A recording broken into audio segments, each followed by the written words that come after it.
Hey guys, let's do a BBS1 extra, GU extra. We're going to talk about BBS1, lesson 12, bump and shoot. I want to give you guys 3 little extras that I like. All right. First thing that we find is the shoulder of justice. Liz, why don't you just do the shoulder of justice to me? I was going to do it to you, but I'm thinking, when we're here, sometimes this person on top is so big, so strong, and they're actually so technical that they know how to use their shoulder to face our head in this direction. So often I find that people feel like, oh, I can't do anything from here. So they can't get their elbow in.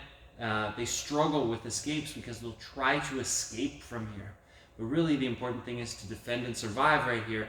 So what we want to do is we want to attach. And when we attach, we're going to make ourselves long and tall in that direction, northward. And so the way to do that is Liz, keep this really attached. When I peel, I kind of peel, make my elbows heavy, and then I use my feet to make myself long. And what it does is it takes away like 40% of the pressure, and I feel way better right here. So what this allows me to do now is it allows me to drop my elbow when I need to, because I've made space in that direction. So what I'm going to do is I'll swim my hand under when necessary. Sometimes if I need to, a little bridge, swim my arm in, so I've got that little framing against the hip, bridge, slip my leg in, and now here we are. So what I wanted to show right here was sometimes the person will push our leg down and start to pass. And when they pass again, I kind of said this earlier, but it's like the bane of blue belt's existence. It's like, I'm a blue belt, I know how to replace my guard, but somebody more advanced than me just keeps repassing my guard as soon as I start to recuperate it a little bit. So what I want to show is what to do when that occurs. So we're here, we're taking the pressure off, we're swinging our frame in, framing the hip, nice little bridge, a nice little bump, slip our leg in, and this moment occurs. So what we can do is we can push the head down, but what I like to do is I like to use this arm against them. So when we hip out ever so slightly, what I like to do is re-drape my leg high on their shoulder and trap their arm here. Because really, when they wanted to pass, they wanted that short distance. They wanted to be right on top of us. But now that they're trapped down there, that little push can be followed by a little leg grab, bring my leg in front. And now with the leg in front, our bottom leg comes free. And what do we have? We have an omoplata entry from that shrimp escape. So we go almost straight from like an escape from the side mount to a nice little submission. I have one more little detail that you guys might like. How do you like that one? Great. Kind of getting that arm and using it against them. So one more little detail is from the cross chest.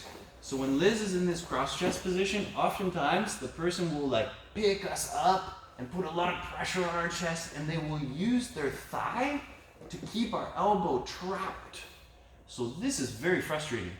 So there's a little trick that I have right here if I want to get my elbow to the ground.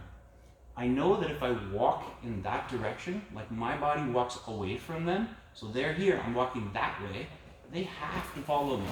If Liz did not follow me, if I kept walking in that direction, it would almost be that she fell into the space between us. So everyone who's on top who wants to keep control, they have to follow. So my trick is when we're here, I start to walk in that direction, and then I'll suddenly reverse and put my elbow to the ground. That's my trick. And when I get my elbow to the ground, this allows me to get a frame on their hip. My other arm, if it can be underneath and get a nice little frame on the neck, it's amazing. Because now I meet my hip. My own hip back here is almost meeting my elbow. So when I give a little bridge right here, it truly affects their hips and allows me to poke my knee free. Once I'm here, I'm going to wrap the body, extend, shrimp out if necessary. If I ever find that hand here, sometimes I strip it. Sometimes I link my hands behind. Put that hand back there if you don't mind. So I'll link my hands and extend, wrap them up inside the guard, and then of course go to any closed guard that we like. I hope that helps. So what's that detail? If we're ever stuck here, and I'll just do it on my own if you don't mind, is when they're right here, my elbow is stuck on their thigh. So I walk that way, and when I feel them follow, I reverse. And it allows me to get my elbow to the ground, and then when I'm here, my elbow and hip meet. So once we get that nice bridge, and our hips have to affect their hips, because this, of course, is the center of the body. That's where the power comes from. That enables us to slip our knee under and initiate any kind of an escape that we need. I hope that helps everyone. You like that? Right on. Thank you.